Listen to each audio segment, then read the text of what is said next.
भगवान शिव है वो हम सबकी रक्षा करें।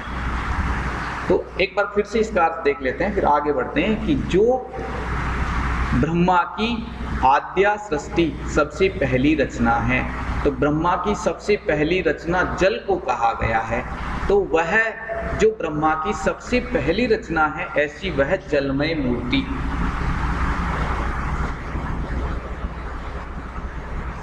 से युक्त हे भगवान शिव हम सबकी रक्षा करे। पहला शरीर जलमय मूर्ति प्रत्यक्ष का है क्योंकि हम उसको देख भी सकते हैं और उसका अनुभव भी कर सकते हैं, इसलिए पहली मूर्ति क्या है? जलमय मूर्ति। या विधिहुतम हवि वहति, और जो विधि विधान पूर्वक यज्ञ की हुई हवियों को ले जाने वाली है ऐसी अग्निमय मूर्ति।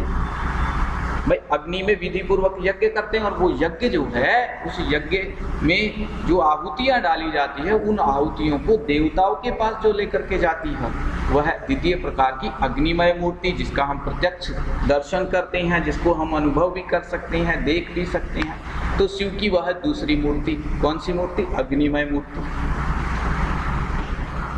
तीसरा है याचहोत्री, और जो यजमान रूप मूर्ति है, यजमान रूप मूर्ति जो यज्ञ करने वाला ब्राह्मण है वह ब्राह्मण रूप मूर्ति से युक्त, वो भी प्रत्यक्ष है।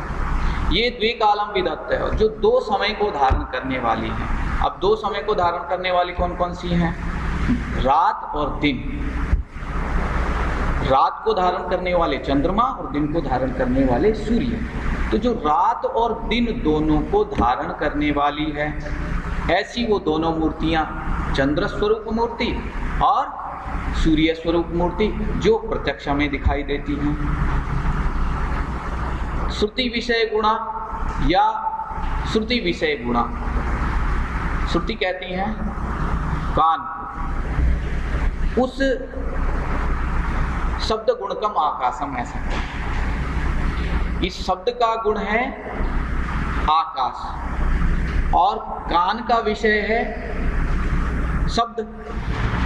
तो यहां पर कहा गया श्रुति विषय गुणा, तो श्रुति का जो विषय है उसका गुण स्वरूप या विश्वम व्याप्य स्थिता, जो संपूर्ण संसार को व्याप्त करके स्थित है ऐसा आकाश स्वरूप मूर्ति। याम जिसे जिसको सर्व बीज प्रकृति आहु, सभी प्रकार की प्रकृति का बीज कहा गया है, सभी प्रकार के प्राणियों का जिसे कारण बताया गया है, जो सभी प्रकार के प्राणियों की उत्पत्ति का कारण है। यया प्राणिनः प्राणवंत, और जिसके द्वारा प्राणी प्राणों से युक्त हैं, ता भी उनके द्वारा। कौन कौन से उनके द्वारा?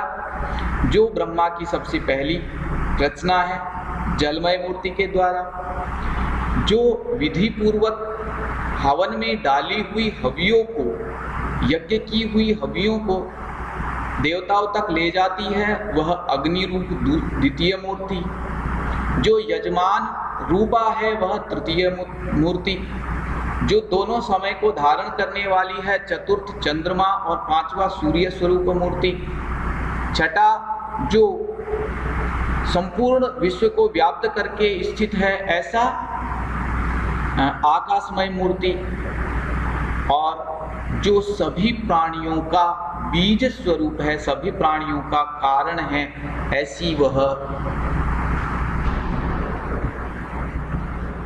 सर्व बीज प्रकृति आहु, जिसे सभी प्रकार की प्रकृति का बीज कहा गया है ऐसी वह पृथ्वी स्वरूप मूर्ति। यया प्राणिनः प्राणवंत, और जिसके द्वारा सभी प्राणी प्राणों से युक्त हैं वह अग्नि, वह वायुमय जिसका अनुभव किया जाता है इस प्रकार की वह वायु वाली मूर्ति।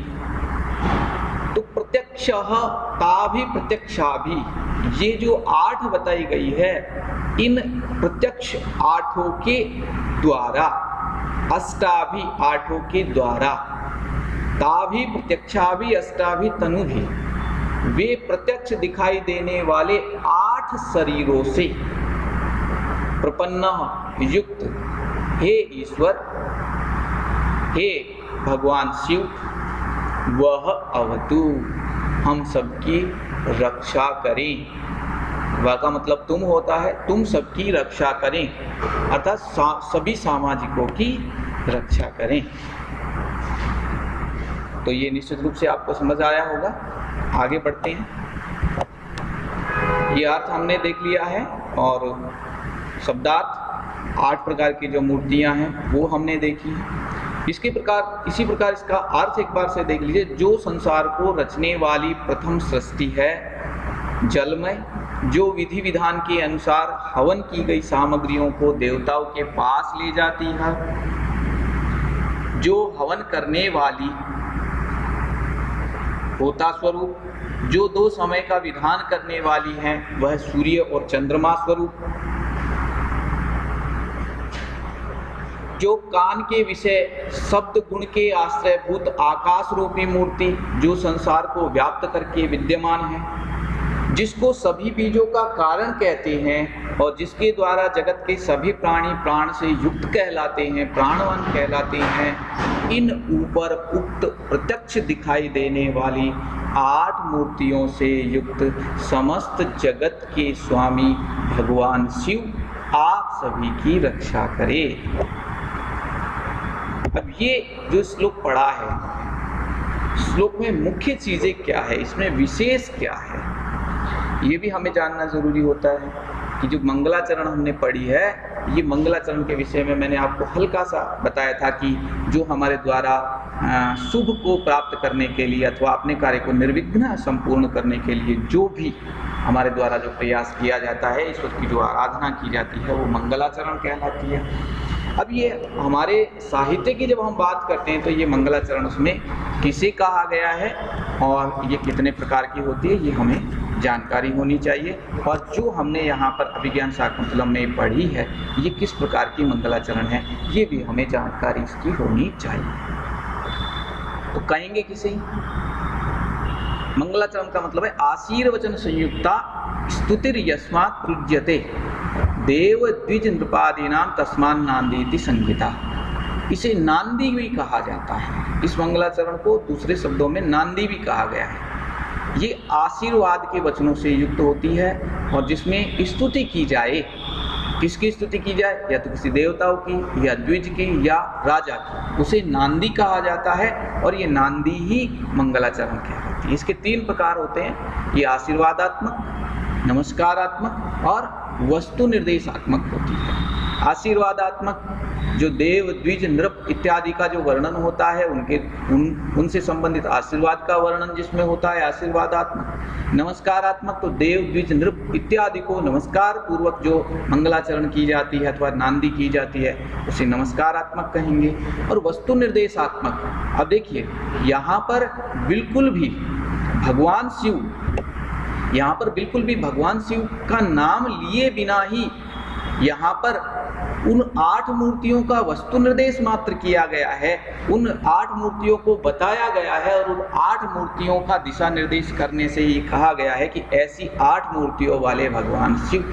तो यहाँ पर क्या है, वस्तुओं का निर्देश किया गया है, वस्तुओं के द्वारा भगवान की उपस्थिति को बताया गया है। ठीक है, तो इसलिए इस मंगलाचरण में, इस नांदी में, जो कि अभिज्ञान शाकुंतलम का पहला श्लोक है, इसमें वस्तु निर्देशात्मक मंगलाचरण है। जब हम विशेष की बात कर रहे हैं तो इसमें हमको छंद का पता होना चाहिए। छंद हमने पढ़ा है श्रगधारा, वैसे आपने पहली कक्षाओं में छंद के विषय में भी पढ़ा होगा। तो इसमें श्रगधारा नाम का छंद है और श्रगधारा का लक्षण आप लोग पुस्तक में देख पाएंगे। यदि आपको याद है तो अच्छा है, नहीं तो इसको याद करके रखें, क्योंकि जब हम छंद वाला टॉपिक पढ़ेंगे तो उसमें श्रगधारा छंद हमारे आता है। मृभनैर्यानाम त्रयेण त्रिमुनि यतियुता श्रगधारा कीर्तितेयम्, अर्थात मगण भगण, मगण रगण भगण नगण, इनके त्रिमुनि यतियुता अर्थात 7 पर 3 बार यति, 21 वर्ण इसमें कुल होते हैं। वहाँ पर श्रगधारा नाम का छंद होता है। ठीक है, लेकिन ये आगे की बातें हैं, अपन इनको अपने सिलेबस के अनुसार ही पढ़ेंगे। हमको इस चीज़ का ध्यान रखना चाहिए। व्याकरणात्मक टिप्पणियों की यदि हम बात करते हैं तो जैसे सृष्टि शब्द है, तो सृष्टि है, सृष्टि में सृज धातु है, 3 प्रत्यय है। सृष्टु सृज धातु और त्रिच प्रत्यय है, षष्ठी का एक वचन है, आद्या आदौ भवा आदि। यत टाप विधिहुतम विधिना हुतम इति तृतीय तत्पुरुष समास है। होत्री में हु धातु है और त्रिच प्रत्यय है। इसी प्रकार श्रुति विषय गुणा श्रुतेः विषयोः गुणः यस्य सा बहुब्रीहि समास। ठीक है, इस प्रकार से इन जो यहाँ पर व्याकरणात्मक टिप्पणी है इनको भी हमें भली प्रकार से देख लेनी चाहिए, क्योंकि जब हमारे प्रश्न पत्र आते हैं तो प्रश्न पत्र में ऐसा पूछा जाता है तो उसमें हमको ये सारी चीज़ें बताना होती है, जैसा कि आप प्रथम वर्ष में भी पढ़ते हुए आए हैं, इसलिए आपको इसमें ज़्यादा बताने की आवश्यकता नहीं है। आप पुस्तक की सहायता से भी इनको पढ़ सकते हैं। मैंने जो ये आपको बताया है इसमें अपनी तरफ से पूर्ण प्रयास किया है कि आपको समझ में आए, फिर भी आप पुस्तक के माध्यम से इसको समझ सकते हैं। आशा है आपको ये मंगलाचरण समझ आई होगी। यदि किसी को कोई क्वेरीज है तो निश्चित रूप से आप चैनल पर अथवा मेरे निजी चैनल पर या फिर मेरे से फ़ोन पर भी आप इस समस्याओं का समाधान